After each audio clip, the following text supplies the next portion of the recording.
안녕하세요. 자, 오늘 2020년도 우리 지방직 시험이 지난 토요일 날 6월 13일 날 있었고요. 오늘 월요일 날 이제 같이 한번 문제 해설을 하도록 하겠습니다. 이번 지방직 시험은 기존의 문제들과 큰 차이가 없이 평이한 수준으로 나왔고요. 아마 착실하게 기본반 그리고 또 심화반 문제풀이 함께 공부했던 친구들이라면 무난하게 시험을 치렀으리라 봅니다. 자, 한 문제 한 문제 출제 유형과 그리고 해설을 한번 해보겠습니다. 자, 1번 봐봐. 자, 다음에 해당하는 사례로 적절하지 않은 것, 즉 제시된 보기에서 설명하고 있는 건 중복된 표현을 말하고 있죠. 우리가 잉여적 표현 또는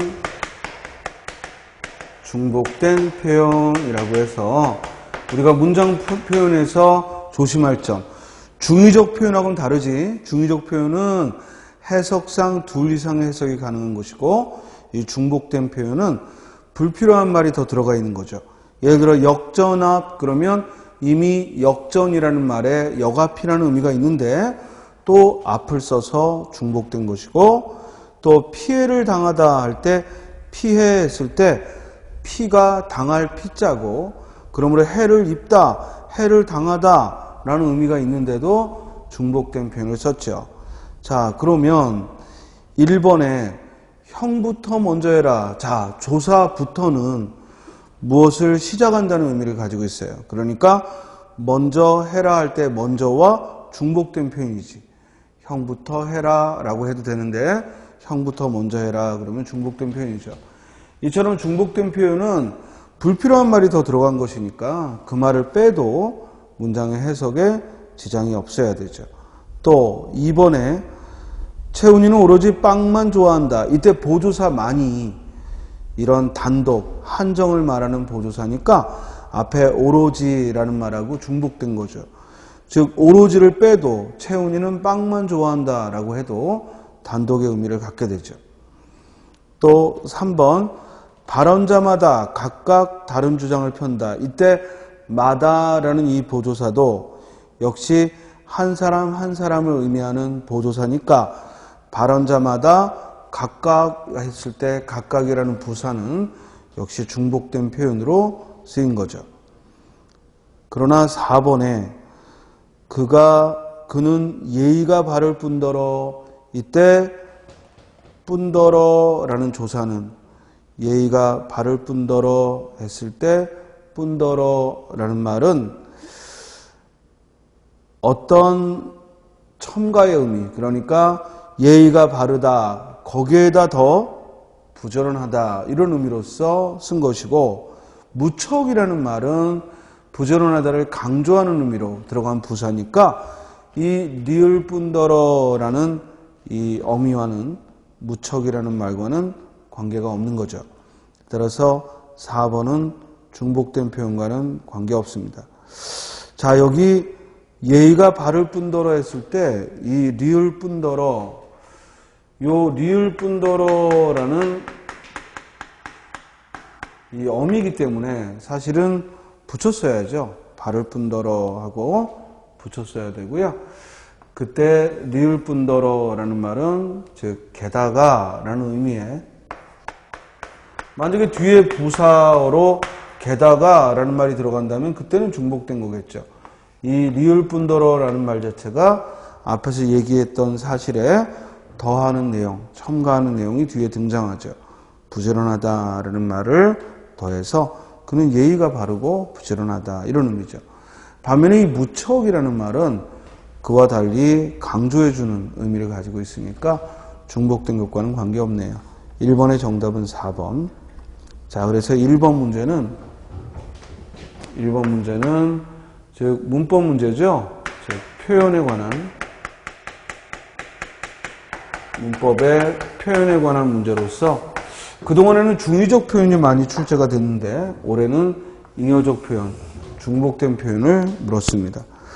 이 난이도는 뭐 한 중급 정도. 왜냐하면 무엇보다도 이 조사와 그리고 부사어가 조사와 부사어를 가지고 질문을 했기 때문에 조금 처음엔 낯설지 않았을까 싶습니다. 자, 1번의 정답은 4번. 자, 2번, 3번 이런 문제 주의하라고 했죠. 뭐냐면 이건 수업 시간에 어떤 내용을 공부해서 그 지식을 가지고 접근하는 게 아니라 일상적인 대화에서의 그 대화의 특징을 찾아내는 거거든. 또 3번 같은 경우에는 글에 또 일반적인 글쓰기에 가장 기본적인 원리를 묻는 거예요. 자, 2번 문제 봐봐. 다음 대화에서 밑줄 친 부분의 표현 효과에 대한 설명으로 적절한 거. 자, 먼저 그 표현이 어떤 효과를 갖는가라는 것은 즉 어떤 장면에서 말을 주고받는가 이 점을 관심을 가지고 봐야죠. 김대리가 늦어서 죄송합니다 하고 사과를 했고 그랬더니 이 부장이 괜찮아요. 오랜만에 최 대리하고 오붓하게 대화도 나누고 시간 가는 줄 몰랐네요. 자, 김 대리가 늦었다는 일에 대해서 언급하지 않고 그 사람이 민망하지 않도록 즉 오히려 먼저 왔던 최 대리하고 오붓하게 얘기도 나누고 좋았다고 얘기했어요. 이는 상대의 부담을 덜어주기 위한 거죠. 즉 상대가 늦게 왔다고 미안해하고 힘들어할까 봐 부담을 덜어주기 위한 표현. 따라 정답은 2번. 상대방에게 부담이 되는 표현을 최소화한다. 그래서 2번 문제는 이 활용론적인 문제죠. 실제로 대화를 나눌 때 그래서 실제의 대화에서 배려하는 말하기를 질문을 했습니다. 뭐 난이도로는 즉 그다지 높지 않죠. 뭐 학급 정도. 그래서 쉽게 풀 수 있었으리라고 봅니다. 자, 주의할 게 있어. 이 문제가 갖고 있는 그 난도와 실제로 여러분들이 맞고 틀리는 건 일치하는 건 아니에요. 왜냐면 이 난도라는 것은 출제자의 입장에서 얘기할 수밖에 없고 여러분들이 시험장에서 부딪힐 때에는 오히려 이렇게 답을 알고 나면 쉽게 해결될 수 있는 문제가 시험장에서는 어렵게 느껴질 수 있으니까 선생님이 여기 참고로 이 정도는 국어라는 영역에서는 난도가 즉 높지 않은 문제다라고 표현을 했지만 여러분들이 실제로 틀렸다 하더라도 실망하지 말고 또 난도가 상급이다라고 표현을 해도 그걸 맞췄다고 해서 실력이 뭐 매우 빼어나다 이런 의미는 아닌 겁니다. 그러니까 그런 거야. 아무리 실력이 좋은 프로 선수도 이런 아마추어의 친선 게임에서 즉 제대로 실력을 발휘 못할 때가 있고 또 반면에 아주 국가 간의 큰 시합에서는 또 제 몫을 발휘할 때도 있고 이렇게 상황에 따라서 실력은 달라지는 것이니까 여러분들이 이 난도는 참고로만 선생님은 사실 이 난도를 표현하는 건 별로 썩 마음에 안 들어 하는데 그래도 참고로 이 정도의 수준의 문제는 그닥 어렵지 않은 국어 영역에서는 어렵지 않은 문제죠. 자, 3번을 보는데 선생님이 수업 시간에 뭐라고 핵심을 얘기했냐면 항상 글쓰기에 있어서 가장 중요한 건 주제를 벗어나면 안 돼요. 즉 청소년 인터넷 중독의 현황과 문제 해결에 대한 글을 작성한다. 그러면 제시된 이 이야기가 이 글의 주제란 말이야. 그러면 글의 내용에 포함하기에 적절하지 않은 것, 가장 중요한 건 이 글의 주제를 벗어나지 말아야 된다는 거지. 그러면 일단 청소년이라는 글의 대상, 이걸 벗어나면 안 돼. 청소년에 관한 얘기를 해야지 성인들 얘기를 하거나 아동을 얘기하면 안 돼. 또 하나 인터넷 중독이라는 즉 인터넷 중독이라는 이 문제점을 또한 벗어나면 안 돼. 인터넷 중독이라는 요 화제를 벗어나면 안 되죠. 그렇다면 이와 같은 조건에서 가장 거리가 먼 건 1번이지. 왜냐? 게임업체의 개인정보 유출로 청소년들에게 성인 광고 문자가 대량 발송된 사건은 첫째, 청소년이 주가 된 활동이 아니라는 것. 이건 게임업체의 잘못이라는 것. 게임업체가 개인정보 관리를 소홀히 했다는 거지. 또 하나, 인터넷 중독에 관한 얘기가 아니라는 것. 즉 게임 업체의 개인정보 관리가 소홀한 것이지 이는 두 가지 모두 그 대상과 그리고 인터넷 중독이라는 화제에서 거리가 멀죠. 정답은 1번. 반면에 2번 인터넷에 중독되는 청소년 비율에서 인터넷에 중독됐다 청소년 화제를 벗어나지 않았고 3번도 인터넷 중독의 즉 결과 사회성 결여, 의사소통 장애, 집중력 저하 등의 심각한 문제가 벌어질 수 있다. 역시 화제를 벗어나지 않았고 4번도 청소년 대상 인터넷 중독 상담 프로그램 및 운용에서 그 문제 해결 방안을 화제에서 벗어나지 않았죠. 그래서 정답은 1번이고요. 그래서 3번 문제는 즉 글쓰기에 관한 쓰기에 관한 문제였고 역시 난도는 주제에 맞는 내용을 전개하는 것이니까 결국 가장 글쓰기의 핵심은 주제를 벗어나면 안 된다. 아무리 문장력이 좋고 아무리 풍부한 내용이 들어있더라도 이 주제에서 벗어나면 안 된다는 얘기고 역시 난도는 그다음 높지 않죠. 다음 4번 밑줄 친 단어의 쓰임이 옳은 거. 자, 4번 문제는 한글 맞춤법 문제고요.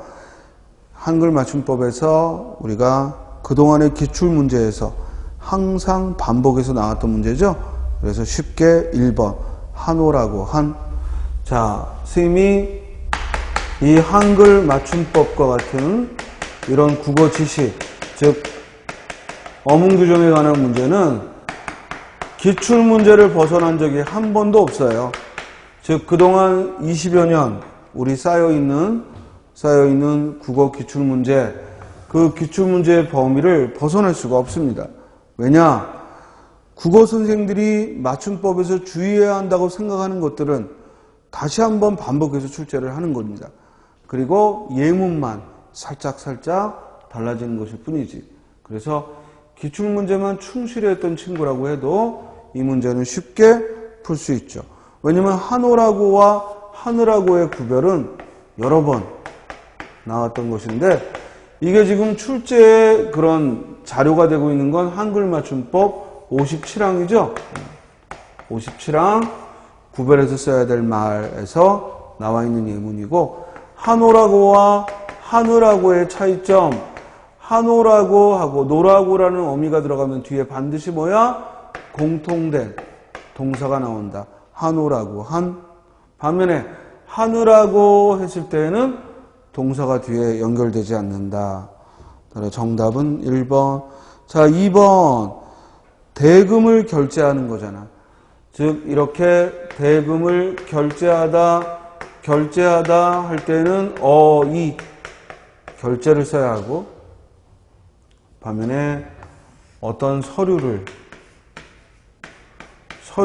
결제를 할 때는 이를 쓰죠. 서류를 결제하다 할 때는 이를.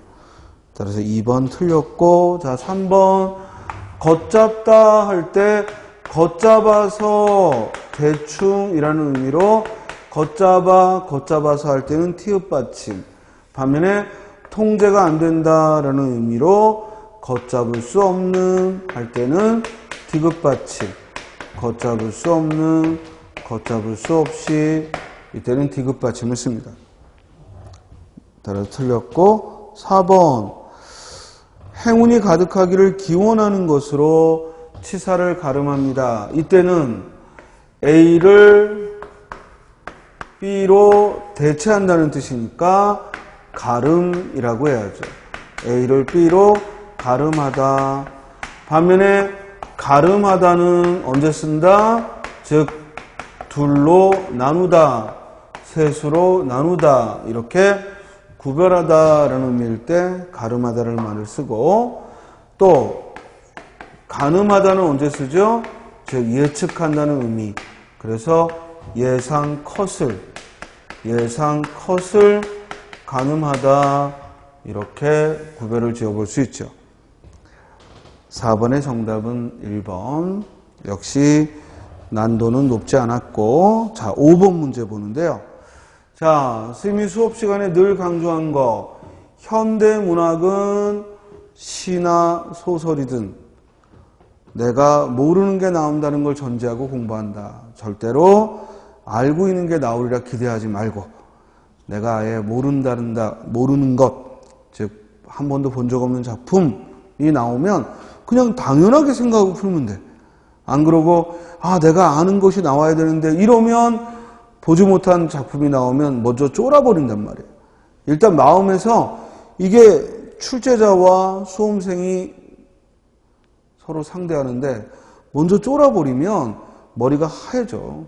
안 됩니다. 따라서 현대문학은 모르는 게 나온다는 걸 전제하고 푸는 겁니다. 그러면 질문자가 뭘 물었는지를 봐야죠. 다음 시에 대한 감상으로 적절하지 않은 거. 예상했던 문제지. 우리가 시를 주고 출제를 할 때 시는 두 종류가 있다고 그랬어. 하나는 전통시, 내용을 알려주는 거. 또 하나는 모더니즘 시, 즉 새로운 표현, 낯선 표현을 물어보는 시. 지금 이 시는 전통시에 가깝죠. 왜냐?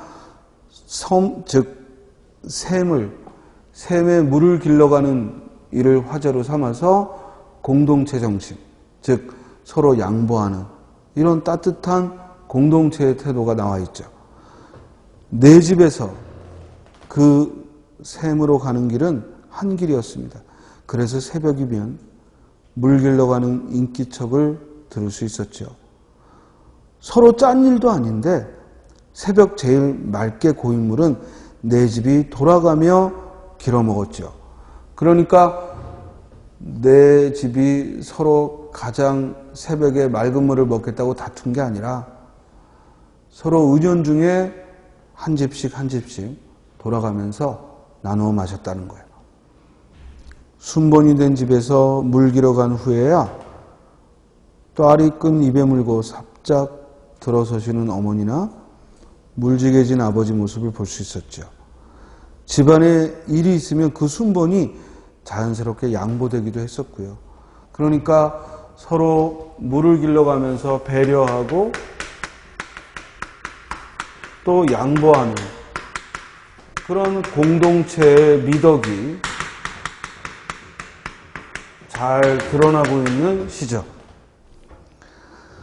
넉넉하지 못한 물로 사람들 마음을 넉넉하게 만들던 그 샘가 미나리광에서는 미나리가 푸르고 앙금 내리는 감자는 잘도 썩어 구린내가 훅 풍겼지요 하면서 마지막에는 이제 여운을 주면서 시가 마지막에는 그 샘가의 장면을 묘사하면서 마무리를 했습니다. 1번 샘을 매개로 공동체의 삶을 표현했다. 맞죠?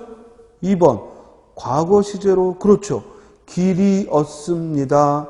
들을 수 있었지요. 먹었지요. 풍겼지요. 과거 시제를 썼죠.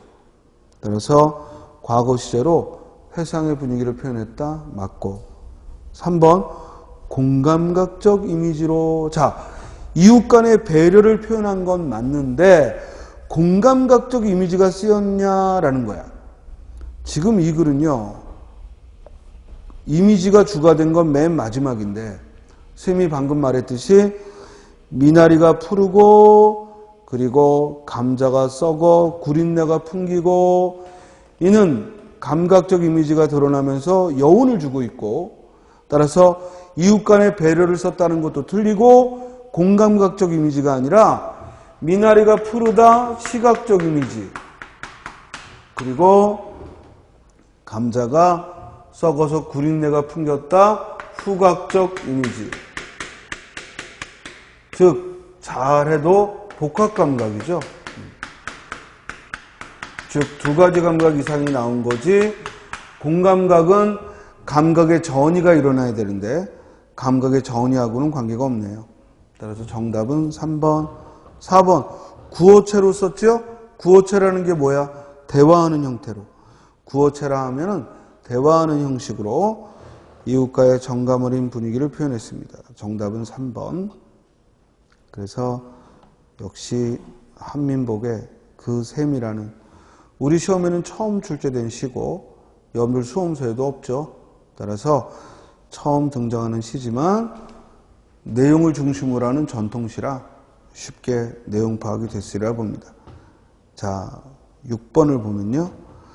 다음 글의 주장으로 적절한 거, 주제 묻는 거야. 주제 묻는 거는 선생님이 뭐라 그랬어요? 아무리 길어도 앞에서 그 글의 주제를 찾을 수 있다. 그리고 뒷부분은 내가 앞에서 찾았던 그 주제가 과연 적절한지 확인만 하는 거다. 그죠? 그래서 독해를 할 때 우리가 독해에 쏟아붓는 노력이 10이라면 앞에서 8을 그리고 뒤에서 2를 쏟아부으면 되겠다. 본문을 보면 첫 단락을 보죠. 우리에게 친숙한 동물들의 사소한 행동을 살펴보면 그들이 자신의 환경을 개조한다는 걸 알 수 있다. 가장 단순한 생명체는 먹이가 그들에게 헤엄쳐 오게 만들고, 고등동물은 먹이를 구하기 위해 땅을 파거나 포획 대상을 추적하기도 한다. 여기까지. 결국 동물들은 자신의 환경을 개조한다라는 거야. 자, 문제는 그 단락 맨 뒤에 그러나가 있어.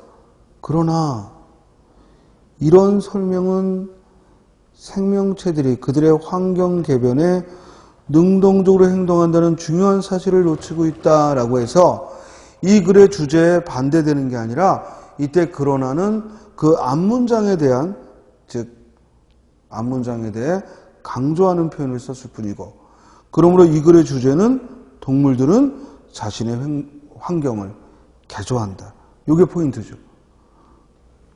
그러면 두 번째 단락도 가장 고등한 동물인 인간도 다른 생명체와 마찬가지로 생존이나 적응을 넘어 환경에 대해 적극성을 보인다. 자, 앞에서 찾았던 주제가 이제 인간에게 적응이 돼서 인간도 동물과 마찬가지로 환경에 적극적으로 대응한다는 거예요.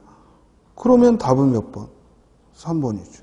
즉 동물도 인간도 환경에 능동적으로 개변한다, 개조한다, 환경을 개조하고 환경을 바꾼다라는 얘기니까 1번, 4번은 안 되죠.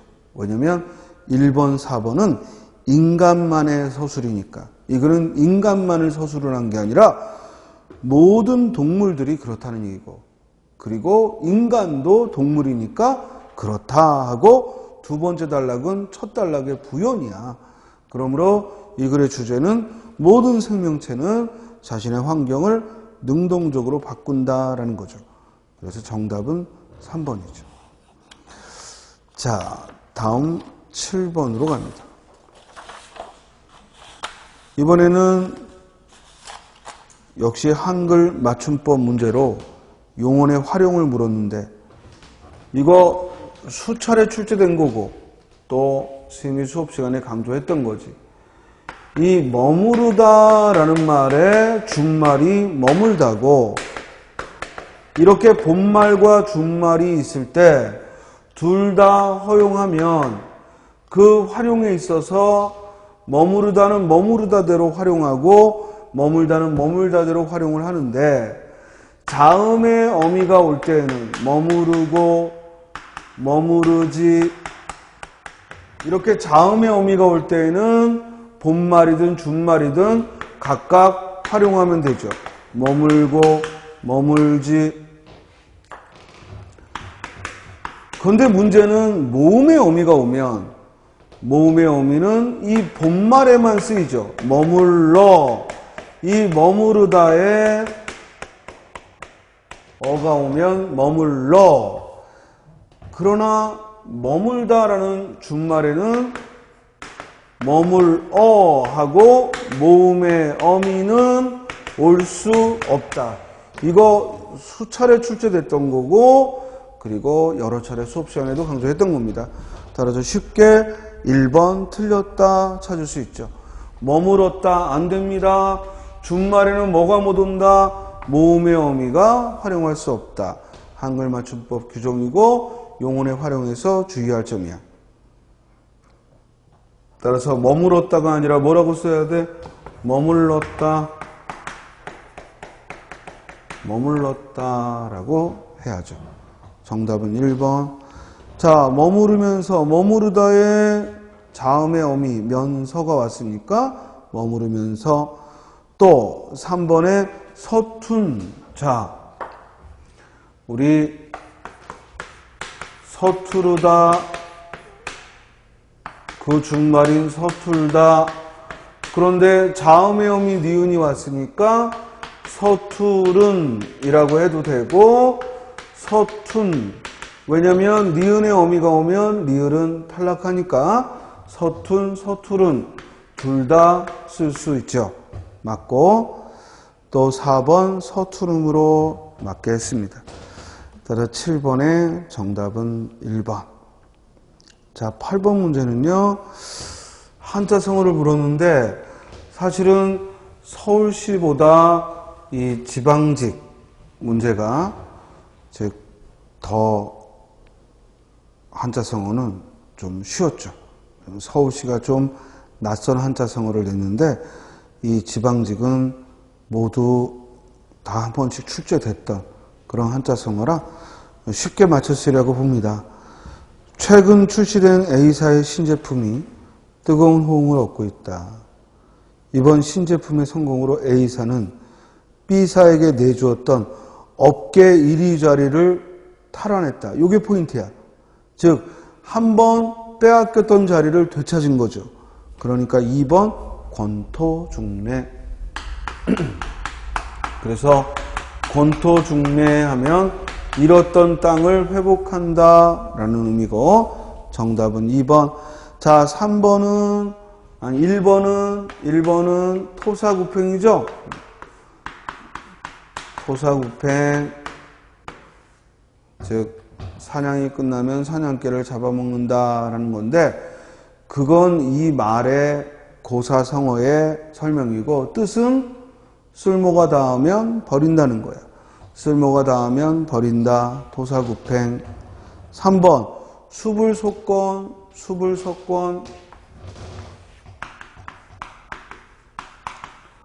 자, 수불속권 무슨 뜻? 손에서 책을 놓지 않는다는 얘기니까 이는 학문의 태도, 즉 손에서 책을 놓지 않는다. 자, 4번은 아전인수죠. 자, 아전인수하면 제 눈에 물대기, 즉 이기적인 행위를 아전인수하게 되면 이기적인 행위를 말합니다. 그래서 8번의 정답은 2번. 자, 9번. 2번 우리 지방직 독해 문제는 대체로 이 주제를 묻는 게 많이 나왔고 그리고 지문도 그닥 길진 않지만 항상 강조했듯 첫 단락에서 중심 내용을 잡고 두 번째 단락은 그걸 확인하는 거다. 자, 첫 단락을 보면 예술작품이 복제기술이 좋아지고 있음에도 불구하고 원본을 보러 가는 이유는 무엇인가? 예술작품의 특성상 원본 고유의 예술적 속성을 복제본에서는 느낄 수 없다고 생각하는 경향이 강하기 때문이다. 여기까지. 결국 첫 단락은 우리가 예술품은 원본이 갖는 특징, 이걸 우리가 예술용어로 아우라라고 하거든. 예술 원본이 갖고 있는 아우라가 있다는 거야. 반면에 복제본에는 그런 아우라를 느낄 수 없으니까 우리가 원본을 보러 간다라는 거야. 만약에 요 뒤에 지문이 그러나 하고 앞에 단락을 반박하지 않았다면 이 글의 주제는 곧 예술품은 원본에 있어서 아우라가 있다. 이게 주장이야. 그러나 바로 두 번째 단락에 뭐가 나왔어? 그러나 이런 생각은 잘못이다. 자, 우리가 앞에 주장을 A라고 하면 다음 단락에 그러나 하고 단락의 첫머리에 나와야 돼. 그러나 하고 나오면 이건 뒷부분이 중요하다. A 그러나 B 그러면 항상 뒤가 중요한 거야. 즉 이 생각은 잘못이라는 얘기야. 회화와 달리 사진의 경우는 보통은 그 작품이라고 지칭되는 사례들이 여러 개 있을 수 있다. 20세기 위대한 사진작가 빌 브란트가 마음만 먹었다면 런던에 전시한 인화본의 조도를 더 낮추는 방식으로 다른 것에 전시한 것과 다른 예술적 속성을 갖게 할 수 있을 것이다. 이것은 사진의 경우 작가가 재현적 특질을 선택하고 변형할 수 있는 방법이 다양함을 의미한다. 결국 이 글에서 말하는 얘기는 사진 예술의 경우에는 원본의 아우라가 없다는 거예요. 복제본은 복제본 나름대로의 즉 특성을 만들 수 있다는 거지. 따라서 1번 이건 첫 단락에 관한 얘기니까 틀렸고, 그리고 2번 비슷해졌다 틀렸고, 3번 제한적이다 틀렸고, 정답은 4번이죠.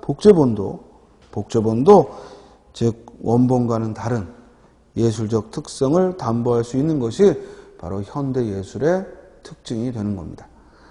따라서 9번의 정답은 4번. 다음 10번 밑줄 친 단어와 바꿔 쓸 수 있는 한자어 했습니다. 1번 그는 가수가 되려는 꿈을 버리고, 그러면 이때 버리다라는 말을 하고 바꿔 쓸 수 있는 한자어는 뭐야? 포기하고. 따라서 포기 4번에 써 있는 걸 써야지.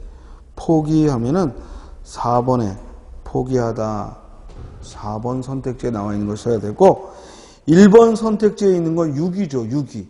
이 유기하다라는 얘기는 즉 2번에 들어가야 돼. 휴가철인 7, 8월에 버려지는, 우리 그래서 유기경 그러잖아. 이때 그런 생명체를 버리는 걸 유기하다라고 해. 그래서 1번에 있는 한자는 2번에 가야 되고, 자 2번에 근절된다 이 말이 4번에 가야지. 지각하는 습관을 근절한다. 따라서 1번, 2번, 4번은 모두 틀렸죠. 1번은 꿈을 버린다, 포기한다가 들어가야 되고, 4번에 한자가 들어가야 되고, 2번은 유기되다, 유기되는 반려견에서 즉 유기라는 한자는 1번에 있는 걸 써야 되고, 그리고 4번에 취직하려면 지각하는 습관을 버려야 한다. 이때 근절한다. 그래서 2번에 나와 있는 걸 써야죠. 따라 정답은 3번.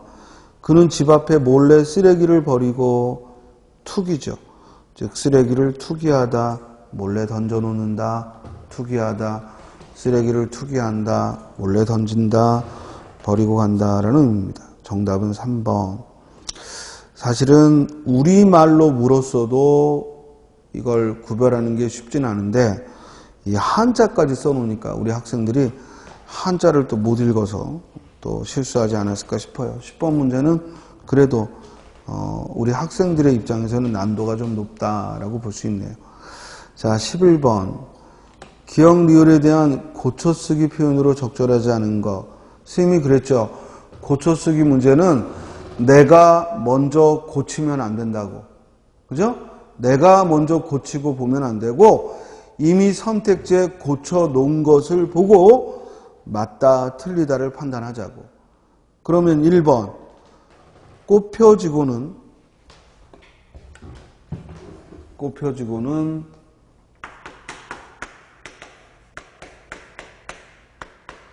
이중 피동의 표현이라. 왜냐하면 무엇무엇으로 꽃피다가 피동인데 여기에 또 어지다라는 표현이 들어갔으니까 이중 피동이다라는 건 맞는데, 문제는 그렇다면 꽃피고라고 써야지 꽃고라고 쓰면 안 되죠. 정답은 1번. 즉 현재 리셋 증후군이 인터넷 중독의 한 유형으로 꽃피고 있다. 꽃피고라고 피동전미사 희는 그대로 둬야지. 피동전미사 희는 그대로 둬야 되는데, 이 어지다와 희가 만나서 꽃펴지다는 중복된 표현이라 틀렸지만, 즉 피동의 전미사 희는 그대로 둬야죠. 그냥 꽃고라고 하면 이건 능동이니까 1번은 잘못 고쳤네요. 정답은 1번. 또 니은의 리셋 증후군이라는 말은 90년 일본에서 처음 생겨났는데 국내에선 90년대 말부터 쓰이기 시작했다. 이게 맥락상 자연스럽지 않으니까. 왜냐면 리셋 중이란 말이 유행하는 말을 얘기하는 거니까 이는 즉 첫 문장 뒤로 가는 게 좋겠다라는 얘기고, 또 디귿에 막다른 골목으로 몰듯 관계를 쉽게 끊는다. 이 말보다는 칼로 무자르듯 쉽게 끊는다는 말이 어울리겠고, 그리고 리을에서도 그러므로 라는 말을 넣어야겠죠. 자, 이 글의 주제를 한번 점검해 보면요. 지금 이 글은 리셋 증후군을 화제로 삼았죠. 그리고 이 리셋 증후군은 판단이 어렵다. 그래서 리셋 증후군이 인터넷 중독의 한 유형으로 현재 꼽히고 있다라고 해서 리셋 증후군을 소재로 삼아서 쓰고 있는 글이죠. 다음 12번으로 갑니다. 그래서 11번의 정답은 1번. 자, 12번. 다음 글에서 의인화되고 있는 사물. 자, 선생님이 문학사를 설명할 때 우리 고려시대의 가전체 문학, 이 시험 직전에도 얘기했던 것 같아요. 가전체 문학은 고려시대 때 장르인데 이건 사물을 의인화하는 거라고 그랬죠. 그래서 술을 의인화해서 뭐 국순전, 국선생전 이런 술을 의인화한 게 있고, 또 종이를 의인화해서 저생전, 종이 저자를 써서 저생전, 또 엽전을 의인화해서 공방전, 엽전을 의인화해서 공방전, 그리고 또 지팡이를 의인화해서 정시자전, 지팡이를 의인화하여 정시자전, 또 거북을 의인화해서 청강사자, 현부전,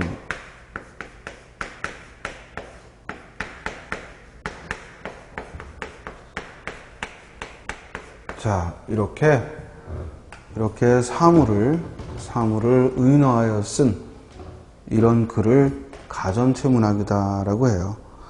그래서 한자만 읽을 수 있었다면, 그리고 몇 가지 실마리가 있죠. 성은 저요, 이름은 백이요, 자는 무점이다. 회계 사람이고 한나라 중상지 상박년 채륜의 후손이다. 태어날 때 난초탕에 목욕하여 흰 구슬을 희롱하고 흰 띠로 꾸렸으므로 빛이 새하얗다. 여기서 포인트는 저라는 이름. 그래서 여기 성이 저라는 것. 즉 종이 저자죠. 그래서 종이를 의미한다 하고 찾을 수 있고, 또 하나는 종이가 하얘니까 낯빛이 하얗다라고 표현했고, 또 무인은 좋아하지 않고 문인과 더불어 논다라고 했으니까, 즉 문인들이 글을 좋아하고, 그러므로 종이를 의인화한 거죠. 정답은 4번. 자, 13번으로 갑니다. 다음 보도기사별 마무리 표현인데요. 역시 13번도 상식에 비춘 문제야. 즉 일상적인 생활에서 어떤 기사문의 내용에 따라서 마무리를 어떻게 하는가 하는 질문인데, 소송이나 다툼에 관한 소식을 전하고 맨 마지막엔 모쪼록 원만히 해결되기 바랍니다. 적절하죠? 그런데 어느 쪽이 옳다고 말하기 애매해. 그런데 의미를 돌아본다? 어색하잖아. 즉 어느 쪽이 옳다고 말하기 애매하면 우리가 판단을 좀 미루기 바란다, 또는 현명한 판단이 있길 바란다, 이런 식으로 끝내야지. 즉 현명한 판단이 있길 바랍니다, 이렇게 끝내야죠. 정답은 2번. 자, 사건이 터지고 결과가 드러나기 전에는 이제 귀추가 주목된다. 그러니까 결과가 어떨지 궁금하다, 귀추가 주목된다라고 하고, 연애 스캔들의 경우에는 뭐 호사가들의 입방하여 오르내리다. 우리 입방하여 오르내리다는 얘기는 여러 소문이 사람들에게 즉 오르내리면서 떠돌고 있다. 이런 의미죠. 주의할 게 있어. 이렇게 어떤 연예인들 스캔들, 뭐 결혼했느니 이혼했느니 뭐 이런 스캔들이 사람들 사이에 대중들에게 입방하여 오르내리면 이걸 회자한다라고 하면 안 돼요. 우리가 인구에 회자된다라는 말은 좋은 소식이 즉 널리 퍼질 때 회자하다라는 말을 하는 거야. 이거 헷갈리면 안 돼. 좋은 소식이 널리 퍼지면 회자한다라고 하고, 이렇게 나쁜 소식이 입에 오르내릴 때는 입방하여 오르내린다. 이런 표현을 쓰는 겁니다.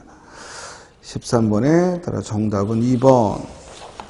자, 14번은요. 봉산탈춤을 줬죠. 역시 여러 차례 출제됐던 봉산탈춤의 지문을 줬는데 이 글에 대한 이해로 적절하지 않은 거.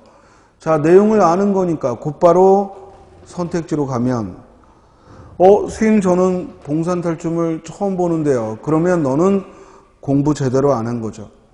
왜냐면 기출문제만 제대로 봤어도 이 지문은 여러 차례 나왔던, 선생님이 그랬잖아. 고전문학은 공부한 게 나와야 된다고.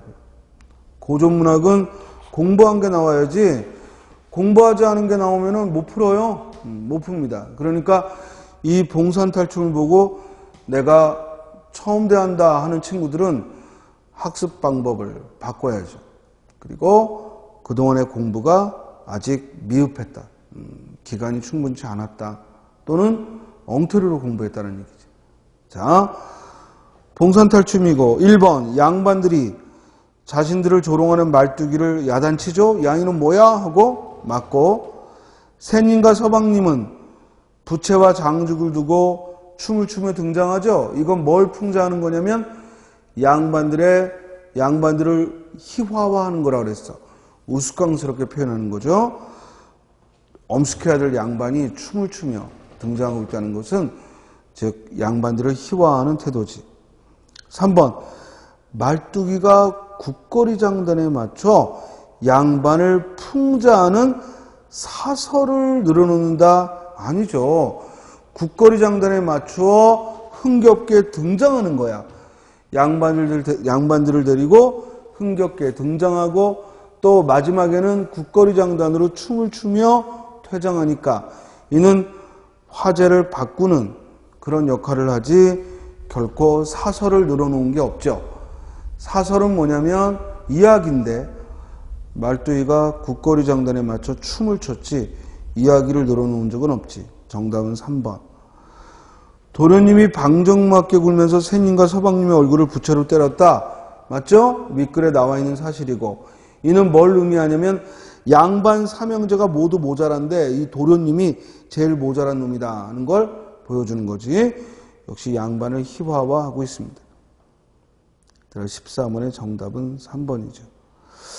자, 이왕 올해 출제됐으니까 몇 가지 설명을 더 해볼까요? 14번에 말뚝이 번거지를 쓰고 채찍을 들었다. 자, 우리 이런 글을 가명극, 그 중에서도 봉산탈춤이라고 하죠.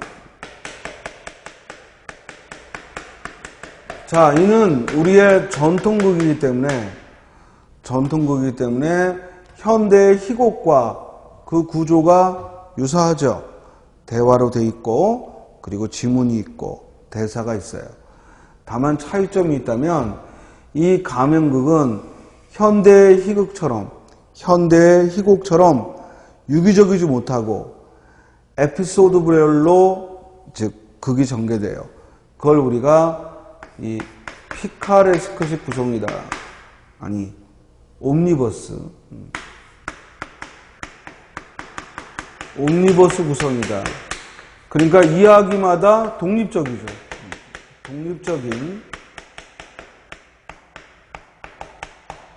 독립적인 이야기를 늘어놓은 옴니버스 구성이고, 그리고 지금의 현대 희곡과 가명극의 다른 점은 바로 이 배우와 관객이 서로 대화를 나눌 수 있다는 거예요. 배우나 관객이 직접 끼어들어서 대화를 할 수 있는, 그래서 배우의 애드리브가 매우 중요한, 즉흥 연기가 중요하게 작용을 합니다.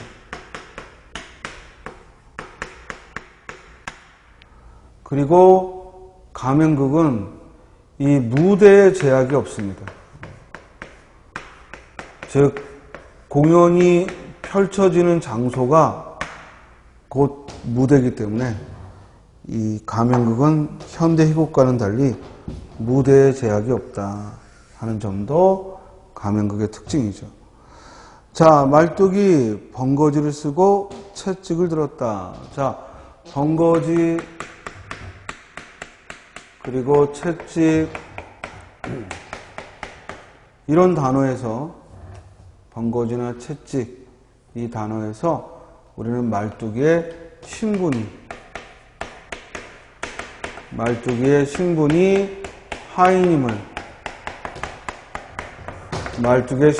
하인임을 알 수가 있죠. 그래서 이런 사물들로 즉 등장인물의 신분을 알려줍니다.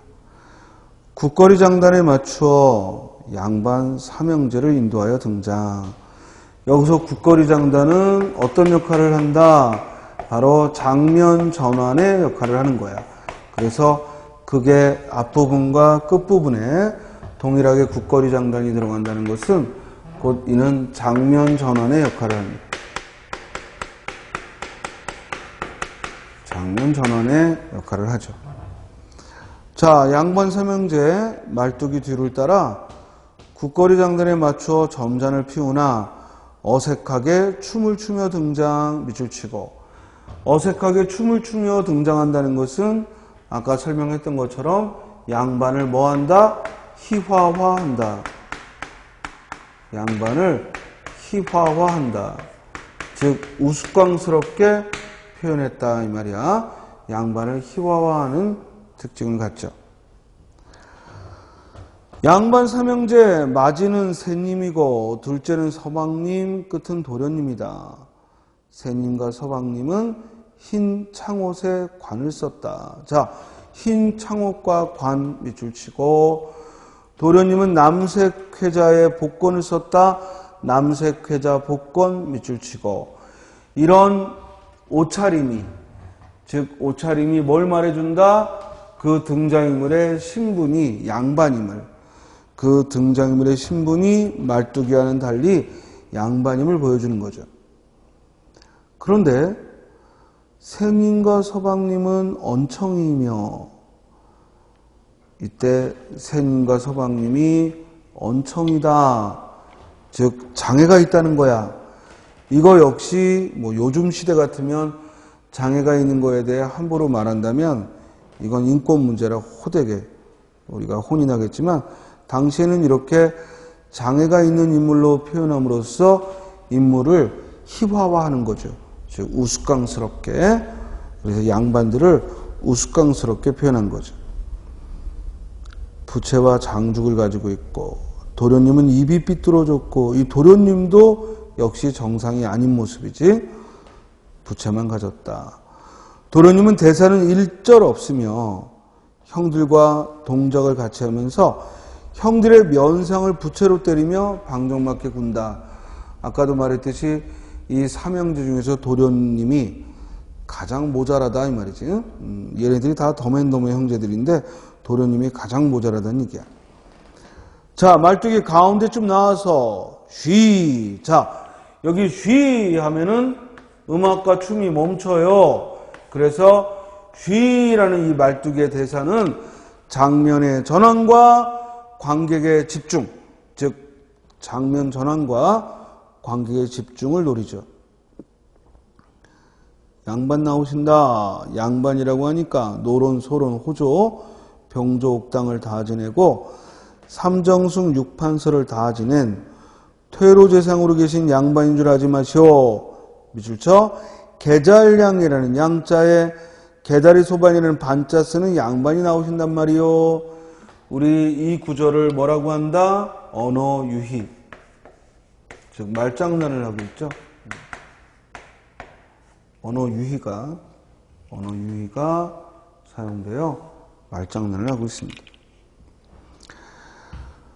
그랬더니 양반들이 이놈 뭐야? 하고 항의를 하고, 그런 말뚝이가 이 양반들 어찌 듣는지 모르겠어.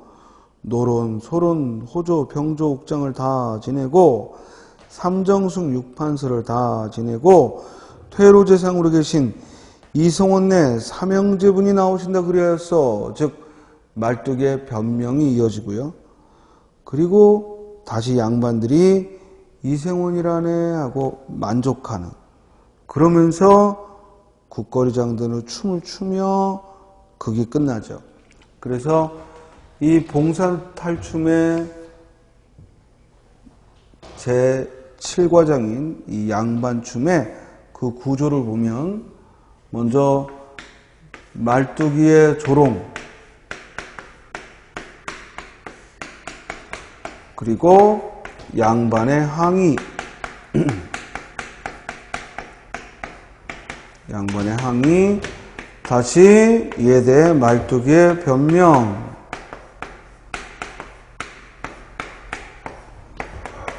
말뚝이의 변명, 그리고 다시 양반의 이해. 이렇게 해서 갈등의 일시적 해소가 일어나면서, 즉 극이 계속 이 구조를 되풀이하는 겁니다. 말뚝의 조롱, 양반의 항의, 다시 말뚝의 변명, 양반의 이해, 이 구조가 반복되는 거죠. 자, 14번의 정답은 3번. 15번. 띄어쓰기를 물었는데 해도 너무한다. 한 단어 아니죠? 우리말에서 한 단어일 때 붙여 쓰는 것이고, 한 단어가 아니면 띄어써야지. 해도 너무한다. 틀렸고. 자, 빠른 시일 내에 지원해 줄 것이다. 이때 빠른 시일 내에 할 때 내는 기간을 말하는 명사니까, 기간을 말하는 명사니까 띄어쓴 게 맞죠? 정답은 2번. 3번. 손님 대접하는 데나 쓰인다. 자, 대접하는 데나 그랬으니까 이때 대는 의존명사로 대접하는 데에나 하고 대라는 의존명사로 사용됐으므로 띄어써야죠. 지금 무슨 말이냐면 그 그릇이 어디에 쓰이느냐, 쓴다 그랬고 어디에 쓰이느냐, 바로 손님을 대접하는 데에나 쓰인다. 이 뒤에 조사에를 넣어봤더니 쓰다와 호응을 하므로 이때 대는 의존명사라 띄어써야죠. 4번. 전공법밖에 달리 도리가 없다. 우리가 이 조사 밖에는 이 뭐뭐밖에 도리가 없다. 이때 조사 밖에는 반드시 뒤에 뭐가 온다? 부정표현. 부정표현이 와야죠. 그래서 뒤에 뭐뭐밖에 도리가 없다. 도리는 없다라고 부정표현이 왔으니까 이때 밖에는 조사라 앞말에 붙여야 된다. 틀렸고, 따라서 15번의 정답은 2번. 자, 16번은요. 우리 오정희의 중국인 거리 출제됐었죠. 그래서 선생님이 그때는 뭘 했냐면 아이 보고 정육점에 가서 고기를 사오라고 했고, 그래서 정육점 주인이 꼬마라고 무시하면 즉 무시당하지 말고 엄마가 시키는 대로 말해라. 아마 기억날 거예요. 그럴 때 스님이 이 얘기를 했어. 한 번 출제된 현대소설은 반드시 줄거리를 파악해 두고 그 특징을 보라고. 특히 오정희 씨의 중국인 거리에서는 이 중국인 거리에 대한 묘사가 상당히 중요하고 그 공간적인 것에 대한 굉장히 상세한 그런 서술이 이루어지고 있어요. 따라서 이 16번 문제는 바로 그 오정희의 중국인 거리에서의 그 거리의 모습입니다. 이를 상술해 놓은 것인데 1번 철길 때문에 도시가 남북으로 달려있다. 첫 번째 줄에 있죠. 시를 남북으로 나누며 달리는 철도는 항만의 끝에 이르러서야 잘려졌다. 첫 번째 줄에 나와 있고 2번 항만 북쪽에는 제분 공장이 있고 철도 건너에는 저탄장이 있다. 이는 두 번째 단락에 나와 있습니다. 두 번째 단락과 세 번째 단락에 즉 항만 북쪽에 제분 공장이 있고 그리고 저탄장이 있다는 게 나왔고 3번 선로 주변에 아이들이 넘을 수 없는 철조망이 있다. 자, 거기 맨 밑에서 세 번째 단락에 보면 밑에서 세 번째 단락 즉 끝에 보면 크고 몸놀림이 잽싼 아이들은 시멘트 부대에 가득 든 석탄을 팔에 안고 낮은 철조망을 깨금 발로 뛰어넘었다 그랬잖아. 철조망을 끊고 지나간 게 아니라 뛰어넘었다라고 했으니까 아이들이 넘나들 수 없는 철조망이 아니라 아이들이 넘을 수 있는 철조망이 있는 거죠. 그래서 사실 16번 문제는 뭐 소설에 관한 문제라기보다는 이 일치 불일치의 사실적 이해를 묻고 있습니다. 항상 이 사실적 이해는 윗글에 써 있다고 했어요. 따라서 정답은 3번이죠. 선로 주변에 아이들이 넘을 수 없는 철조망이 아니라 넘을 수 있는 게 있죠. 그리고 석탄을 먹을거리와 바꿀 수 있는 간이의 응식점이 있다. 마지막 단락에 나와 있습니다. 자, 그래서 16번의 정답은 3번이 되고요. 다음 17번으로 갑니다. 밑줄 친 부분의 의미를 풀어 쓴 것으로 적절한 거. 먼저 첫 번째, 지금 이 글은 이 바이러스, 즉 바이러스를 설명하면서 이렇게 인플루엔자 바이러스가 치명적일 수 있는 것은 젊은이일수록 이 사이토카인 폭풍이라 부르는, 그러니까 오히려 젊은이일수록 갑작스럽게 치명적인 바이러스가 될 수 있다는 얘기고, 이를 비유적으로 표현했죠. 만약 집에 좀도둑이 들었다면, 이때 좀도둑이 들었다는 얘기는 무슨 말이야? 바이러스가 침입하면. 그리고 만약 몽둥이를 들고 도둑과 싸운다, 이 말은 과도하게 대응하는 거지. 즉 면역계에 과민 반응이 일어나는 거지. 그래서 니은은 과민 반응을 일으키면 갑자기 도둑이 강도로 변한다.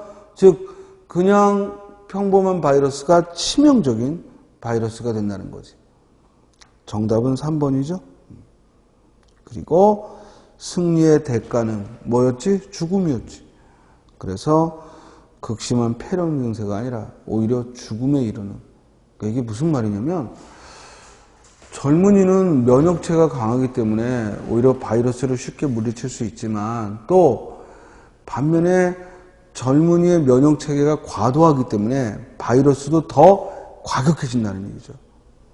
그렇죠? 그걸 사이토카인 폭풍이다라는 말로 설명하고 있습니다. 17번에 따라서 정답은 3번이고요. 이 글은 무엇보다도 유추의 방법을 썼고, 그래서 그 유추에서 비유하고 있는 게 뭔가 이걸 물었던 거죠. 자, 18번. 역시 우리 지방직 문제에 빠지지 않는, 즉 글의 순서를 물었습니다. 선생님이 항상 이런 문제 풀 때는 선택지를 보고 먼저 그 후보가 되고 있는 기억과 리을부터 우리가 검토를 해보면, 기억은 1700년대 중반에 미국 이주민들의 평균 소득이 영국인들의 평균 소득을 넘어섰다라고 했고, 그리고 리을은 대부분의 미국인들은 남북전쟁 이후 경제가 성장한 이유를, 즉 시장 경제 때문이라고 단순하게 생각하는 경향이 있다고 그랬어. 자, 그러면 리을은 미국인들이 경제가 성장한 이유를 기업가 정신과 시장 경제 때문이라고 생각을 했고, 반면에 기억은 1700년대에 미국 이주민의 평균 소득이 즉 넘었었다고 했는데, 리을은 그렇게 미국인들이 평균 소득을 넘어선 이유를 얘기했고, 반면에 기억은 그 평균 소득이 넘어섰다라는 사실만 제시했으니까 뭐가 앞에 가면 좋겠어요? 기억이, 그리고 그 뒤에는 디귿이. 그래서 디귿에 미국 이주민들이 즉 평균 소득이 높아진 즉 배경으로 낙관성과 자신감이 있다는 얘기를 하고, 그러면서 미음에 미국인들이 이처럼 초기 정착기에 풍요로움을 누릴 수 있었던 것은 바로 노동력의 생산물 수출 덕분이다 하면서, 그리고 리을에서는 그 농업적인 이유만이 아니라 과학의, 그래서 시장경제 때문이라고 단순하게 생각했다. 그리고 마지막에 그러나 미국은 다른 산업국가들에 비해 특별한 우위를 갖고 있지 않았다라고 설명하면 되겠죠. 따라서 정답은 1번 기억, 디귿, 미음, 니은, 리을이 가장 적절한 순서가 되겠습니다. 그러니까 이 글은 미국의 평균 소득이 영국을 넘어섰는데 그 이유를 뒤에 분석하고 있죠. 그 분석을 했고, 그리고 일단은 디귿이 기억의 뒤에 온다는 건 분명하지. 왜냐면 평균 소득이 높아진 배경에 낙관성과 자신감을 얘기를 했고, 그리고 이후에도 미국인들이 크게 증가했다고 했고, 이에 대한 상술이 미음, 리을에 나오고 있죠. 정답은 1번. 자, 19번. 선생님이 그랬죠. 이 글에서 추론한다는 얘기는 이 글과 관계가 있는 주제를 벗어나지 않는 걸 찾아야죠. 그러면 이 글의 주제는 뭐냐면 확증 편향을 설명하고 있어요. 확증 편향이란 자신의 신념과 일치하는 정보는 받아들이고, 그리고 그렇지 않은 정보는 무시하는 경향을 확증 편향이다. 이게 심리학 용어이면서 우리 행동경정학의 용어인데, 그리고 두 번째 단락은 그 예시를 적었고요. 그럼 1번. 사람에게는 자신의 신념이나 행동을 바꾸려 하지 않는 경향이 있다. 맞죠? 왜냐하면 그러니까 항상 자기 신념과 일치하는 정보는 받아들이고 그렇지 않은 정보는 무시한다고 했고, 2번. 사람에게는 정보를 객관적으로 판단하지 못하는 심리적 특성이 있다. 그렇지. 자기 마음에 들면 받아들이고 그렇지 않으면 무시하고, 그러니까 어떤 정보 자체를 객관적으로 보지 않죠. 3번. 사람에게는 지지자들의 말만 듣고 자기 신념을 강화하는 경향이 있다. 이 글이 바로 그런 확증 편향을 설명하고 있는 글이고, 근데 4번. 그렇다고 새로운 정보를 접했을 때 불안해서라는 게 아니죠.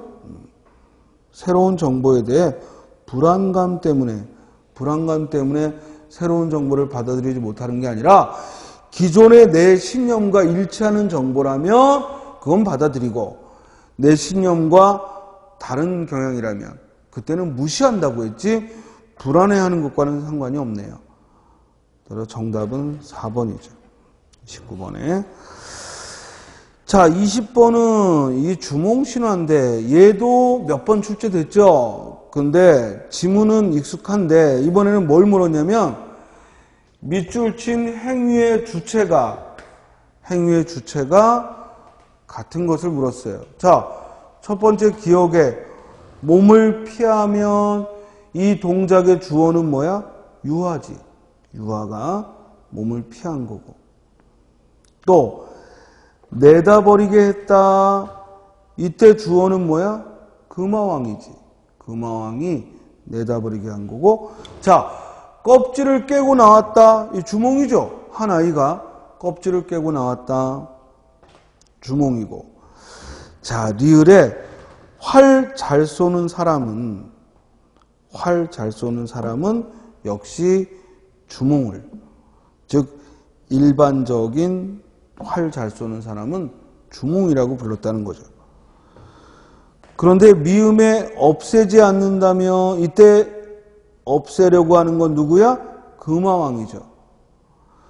그리고 마지막에 말을 잘 먹여 살찌게 한 건 주몽이지. 그러니까 주몽을 가리키는 게 디귿과 리을과 비읍이죠. 그러므로 가장 적절한 건 3번이지. 그리고 여기서 리을에 활 잘 쏘는 사람은 일반적인 사람, 즉 활 잘 쏘는 일을 주몽이라 한다. 이런 설명이니까 구체적으로 행위로서 껍질을 깨고 나오고 잘 먹여 살찌게 한 건 주몽이 구체적인 주어이니까 답은 디귿, 비읍 3번이 되겠습니다. 자, 지방직 문제 설명을 마치고요.